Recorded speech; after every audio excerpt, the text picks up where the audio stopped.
जय माता दी दोस्तों, आपके अपने चैनल धर्म साधना में आपका बहुत बहुत स्वागत है। माँ भगवती दुर्गा की कृपा आप और आपके पूरे परिवार पर सदा सर्वदा बनी रहे। दोस्तों, आज की वीडियो में मैं आपसे बात करने वाली हूँ फाल्गुन मास में आने वाली कृष्ण पक्ष की चतुर्थी तिथि के व्रत के बारे में। संकष्टी चतुर्थी का व्रत कहा जाता है इसे। जैसे कि हम सभी जानते हैं, महीने में 2 बार चतुर्थी तिथि का व्रत आता है। शुक्ल पक्ष में आने वाली जो चतुर्थी होती है उसे विनायक चतुर्थी कहते हैं, और जो चतुर्थी कृष्ण पक्ष में आती है उसे संकष्टी चतुर्थी कहा जाता है। भगवान गणेश का इसमें विधि पूर्वक पूजन किया जाता है, और इस व्रत को अगर करते हैं तो जीवन की सभी कामनाएं पूर्ण हो जाती हैं। जैसे कि नाम से ही पता चलता है, संकष्टी चतुर्थी मतलब हर प्रकार के संकट को हरने वाली चतुर्थी। तो इस व्रत को करने से संकट दूर होते हैं। जीवन में आने वाली जो हमारे काम में जो बाधाएं आती हैं वो सभी बाधाएं दूर होती हैं। हमारे जीवन में अगर संतान प्राप्ति में कोई बाधा है, संतान के जीवन में कोई बाधा है, जैसे कि संतान की उन्नति रुकी हुई है या फिर संतान को कोई कष्ट है, शिक्षा में उसको सफलता नहीं मिल रही है, तो इस तरह के सभी कामनाओं को पूर्ण करने के लिए आज के दिन संकष्टी चतुर्थी का व्रत किया जाता है और भगवान गणेश की विधि पूर्वक पूजा की जाती है। इस व्रत को करने से और इस तरह से पूजा आराधना विधि पूर्वक करने से हमारे जीवन में आने वाला हर संकट टल जाता है और भगवान गणेश की कृपा से हमारी सभी कामनाएं पूर्ण होती हैं, सुख समृद्धि और धन का आगमन होता है। जैसा कि इस बार की जो संकष्टी चतुर्थी है बहुत ही शुभ है, क्योंकि फाल्गुन मास में जो कृष्ण पक्ष की चतुर्थी आती है इसका महात्म्य बहुत अधिक माना गया है। तो इस चतुर्थी को द्विज प्रिय चतुर्थी कहा जाता है, द्विज प्रिय संकष्टी चतुर्थी कहा जाता है। और इस व्रत को करने से शुभता का आगमन होता है, जीवन में सकारात्मकता का आगमन होता है, हर प्रकार की कामना पूर्ण होती है। भगवान गणेश जो कि शुभ लाभ के प्रदाता हैं, रिद्धि सिद्धि के दाता हैं, बुद्धि के देवता माने जाते हैं, तो हम अपनी सद्बुद्धि के लिए भगवान गणेश की पूजा आराधना करें कि हमारे जीवन में हमारी जो बुद्धि है वो सही रहे, हमेशा हम सत्पथ पर चलें, अच्छे रास्ते पर चलें, हमारी बुद्धि सही समय पर सही तरीके से काम करे। इसके लिए भी भगवान गणेश की आराधना करनी चाहिए, क्योंकि जब हम सही तरीके से सोच पाते हैं, समझ पाते हैं, अच्छा निर्णय ले पाते हैं, तो हम अपने जीवन में सफलता को प्राप्त करते हैं। तो इस तरह से भगवान गणेश की आज व्रत रखने से हर प्रकार की कामना पूर्ण होती है। अब बात करते हैं कि इस बार यानी कि संकष्टी चतुर्थी का व्रत कब है, कब हमें व्रत करना है और पूजा की विधि क्या है, चंद्रोदय का समय क्या होगा जिस समय में हमें चंद्रमा का शुभ दर्शन प्राप्त हो, किस तरह से हमें उपाय करना चाहिए आज जिससे कि हमारी सभी कामनाएं पूर्ण हो, और आज के दिन हमें क्या खाना चाहिए क्या नहीं खाना चाहिए, ये सभी बातें मैं आपको आज की इस वीडियो में शेयर करने वाली हूँ। तो दोस्तों, वीडियो को पूरा ज़रूर देखें, और अगर आपको आज की वीडियो अच्छी लगे तो इसे लाइक कर दीजिए और ज़्यादा से ज़्यादा इस वीडियो को शेयर कीजिए। बात करते हैं संकष्टी चतुर्थी की पूजा विधि के बारे में। जैसे कि आपको व्रत रखना है तो आपको प्रातःकाल जल्दी उठना है, ब्रह्म मुहूर्त में उठ जाएं, सूर्योदय से पहले स्नान कर लें, और स्नान के बाद आपको सर्वप्रथम सूर्यदेव को जल अर्पित करना है। उसके बाद आप अपने घर के ईशान कोण में, अपने घर के मंदिर में भगवान गणेश की पूजा करें। भगवान गणेश की जब आप पूजा करते हैं तो ऐसा कहा जाता है कि उत्तर दिशा की तरफ मुंह करके भगवान गणेश की पूजा करनी चाहिए और उन्हें जल अर्पित करना चाहिए। जल में तिल मिलाकर भगवान गणेश को अर्पित करना चाहिए। तो थोड़े से आप काले तिल डाल लें और भगवान गणेश को अर्पित करें। इससे संकट कट जाते हैं। जैसे हमारे जीवन में जो संकट होते हैं, किसी भी तरह का कोई बड़ा विपत्ति हमारे ऊपर आने वाली है, कोई मुसीबत आने वाली है हमारे परिवार पर, तो जब हम भगवान गणेश की पूजा करते हैं और जल में तिल डालकर उनको अर्घ्य देते हैं तो उससे हमारे जीवन में आने वाले सभी संकट दूर होते हैं। व्रत का संकल्प ले लें आप कि आप किस कामना से ये व्रत कर रहे हैं, या आप निष्काम भाव से भगवान गणेश की पूजा कर रहे हैं, तब तो सर्वश्रेष्ठ है, क्योंकि जब हम पूजा निष्काम भाव से करते हैं तो हमारी कामनाएं बहुत ही शीघ्र पूर्ण हो जाती हैं।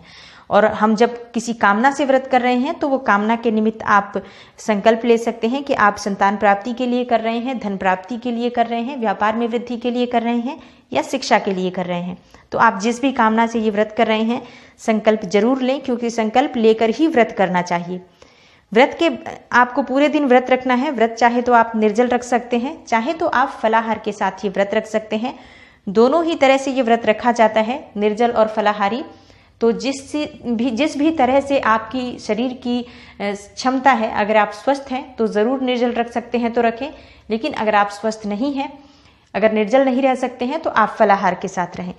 फलाहार के साथ भी अगर आप नहीं रख पाते हैं ये व्रत, और आप चाहते हैं कि भगवान गणेश की कृपा आपको मिले, भगवान गणेश की इस व्रत का लाभ आपको प्राप्त हो, तो आप निराश होने की बजाय आज आप सात्विक भोजन लें और भगवान गणेश की पूजा करें, उनके मंत्र का जाप करें। सात्विक भोजन मतलब आज आप अगर लहसुन प्याज छोड़ देते हैं, लहसुन प्याज वाले भोजन का त्याग करके आज आप भगवान गणेश की पूजा कर लेते हैं प्रातःकाल, सायंकाल और दिन में उनके मंत्रों का जप कर लेते हैं, तो आपको इस व्रत का लाभ प्राप्त हो जाता है।